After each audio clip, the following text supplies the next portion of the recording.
Hey, what's up, guys and girls? This is Oracle Ball here, and today I'm going to discuss with you how to achieve a bigger, fuller sound in your tracks. And you can apply this to everything, but it's going to be more focused on EDM because that's what I mainly do. So let's get started.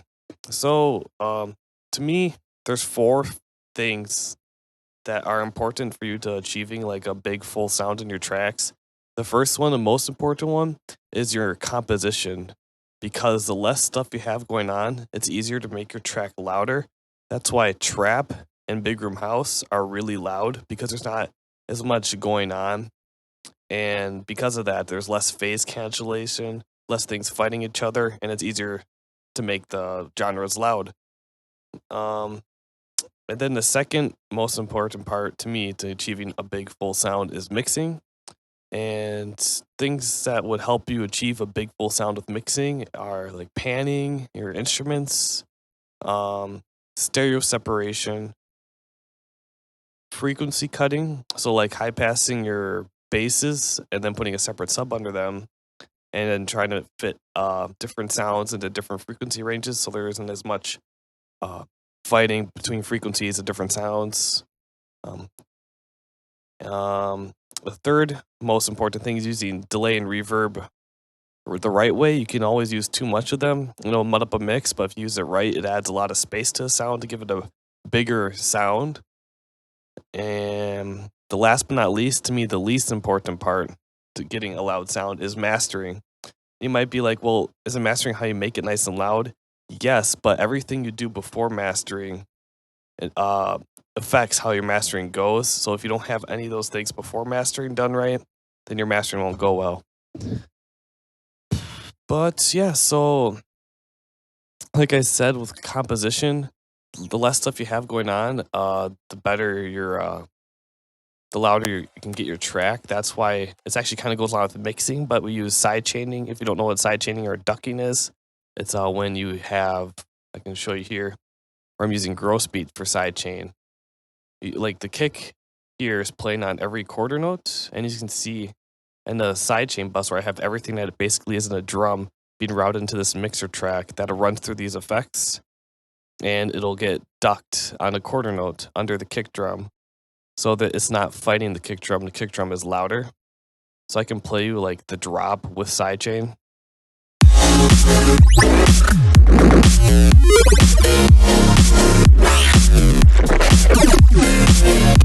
And you could hear how loud the kick drum was. But now if you turn sidechain off, which is the gross beat,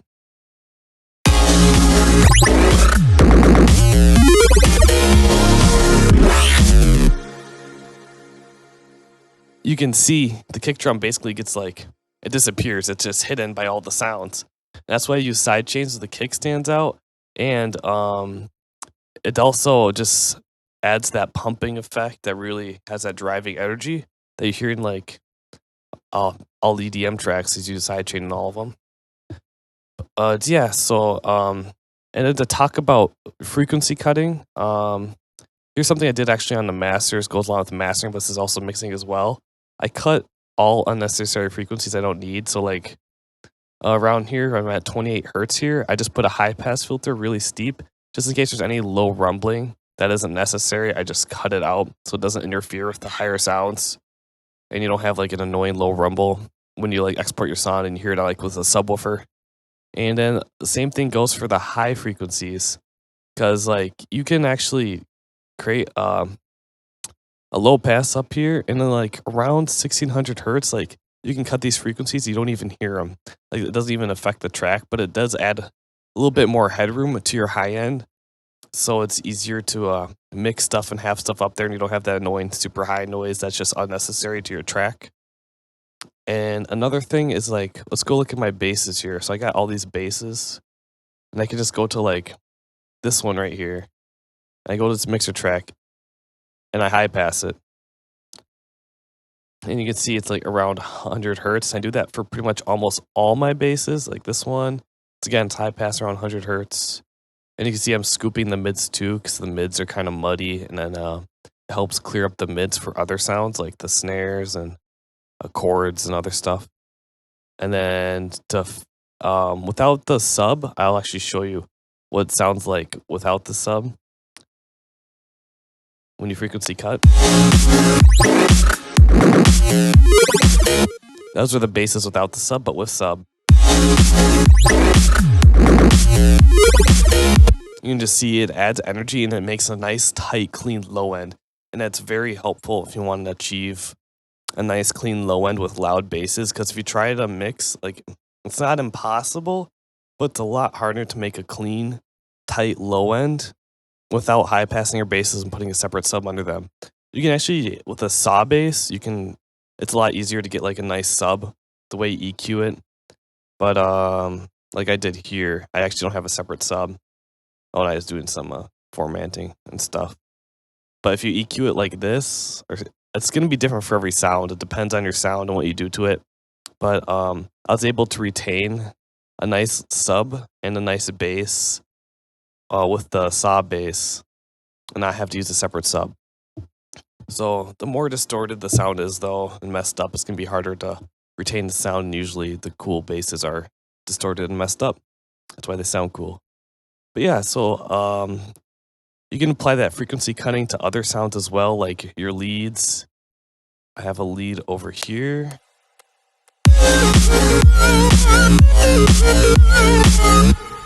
I'm high passing it again because I just don't need those unnecessary frequencies. This one I did at 100 hertz because it's a lower lead, but sometimes you can even high pass at 200 to 500 depending on the sound. And something I just do with everything is I cut unnecessary frequencies all the time. Like you can see with this crash cymbal, I cut it like at around 300 hertz. It's because I just don't need the frequencies down there. Like you can look, if I just pull this back, you can see there's stuff happening down here, and that just muds up the mix in the long run. So like, to find where you should cut something, try listening to it and high pass it until it starts to sound wrong, and then pull it back a little bit, and it should sound just fine, even though you just cut all those unnecessary frequencies. There's going to be some sounds where you cut the high end as well to, again, do the same kind of concept. You pull it back until it starts to sound wrong, and then pull it back up, and it'll sound fine. It's a little trick that you can use while you mix your tracks. And now for delay and reverb, I'm going to actually go to the break because that's where I use this heavily.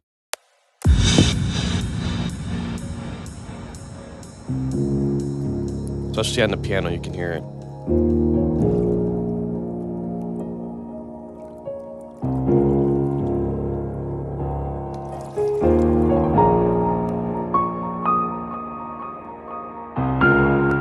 So you hear how the piano has like all that nice atmosphere to it. I achieved that using delay and reverb. You don't always have to use both delay and reverb. You can use either delay or reverb if you want to achieve a nice atmosphere to a sound. But sometimes a combination of both is really nice. And to show you what it's like without delay and reverb, it just doesn't have that same atmosphere. So I'll just play it again.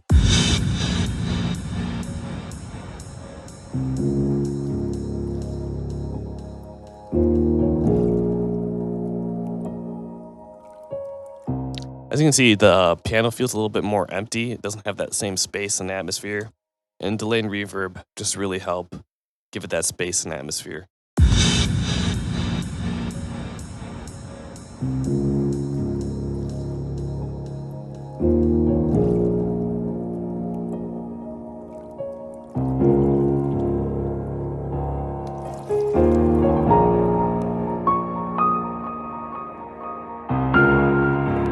Another note to helping give it a bigger, fuller sound, if you have just like a break like this, adding layers like here, I added like a recording I took at the Menominee River. I was just splash water and there's crickets. And I literally just recorded that and I put it really quiet in the background just to add a layer and some atmosphere to like this break. And another thing is I recorded my brother humming some ahs, and then I like put them in new tone.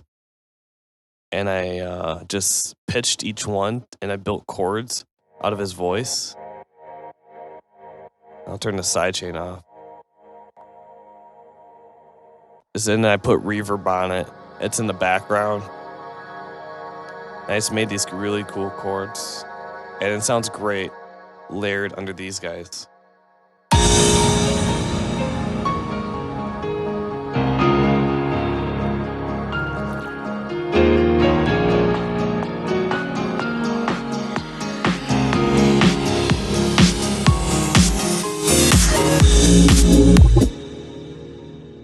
And that's another tip to actually achieving a bigger, fuller sound.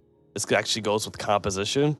Even though I said less is more, sometimes little subtle things really help fill out the spaces. I guess is the best way to put it. Bunch of little sounds add to make that one big full sound that you're looking for. And then last but not least, I'm gonna go back to the loud section, like this drop, and go to the mastering. Mastering for your track is gonna be different for every track, and this track's almost done. And when I finish a track, like I always start off with the high pass and low pass, but when I finish a track, I kind of play with the EQ, try to touch it up a little bit, like just tiny, gentle adjustments, like pulling up, like a little bit like that, or down in other spots. But it's gonna be different for every track. There isn't like always go this way. It depends on every track.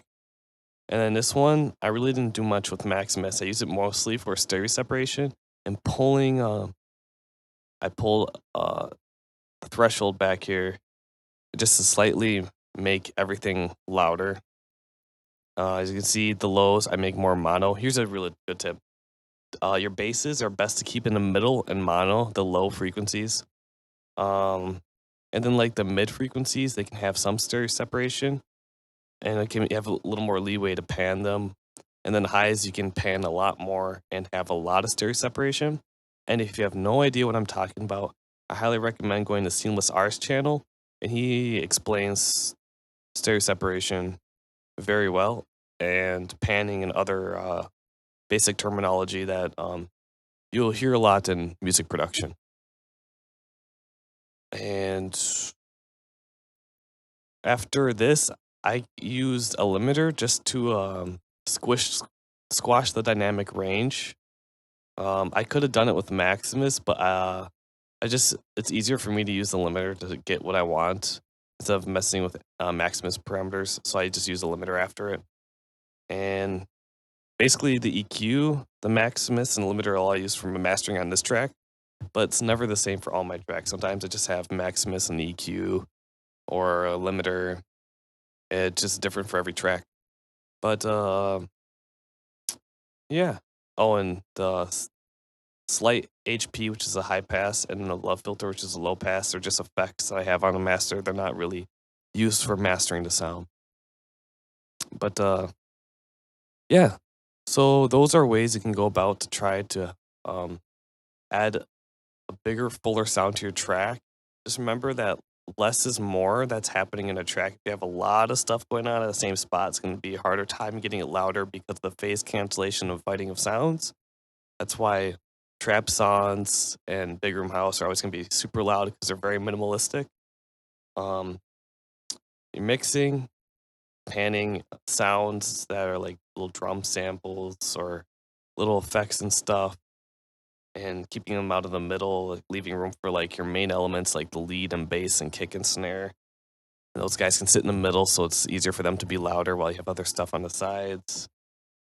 Stereo separation, which is important, especially on the high frequencies. You can have a lot of stereo separation. Mids a little bit, and then the low end, you want to try to keep more mono. Think of it as a snow cone where the low end is the bottom of the snow cone.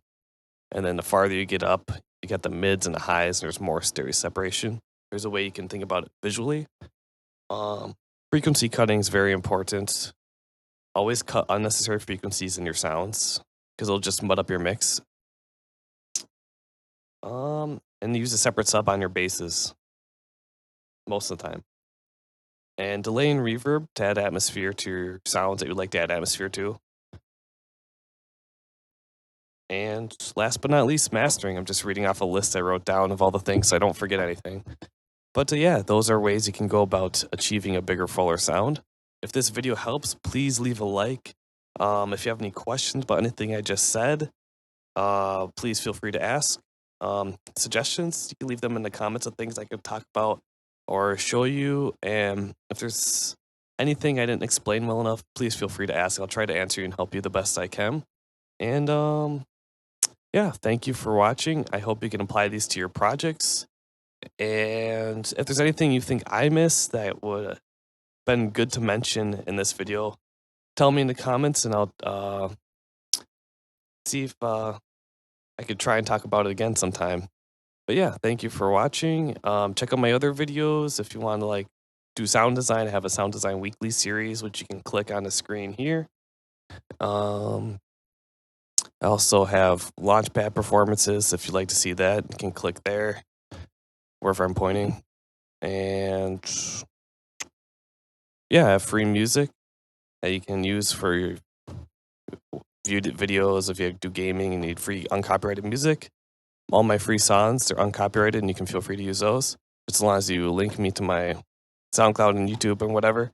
And yeah, thank you for watching and have a great day.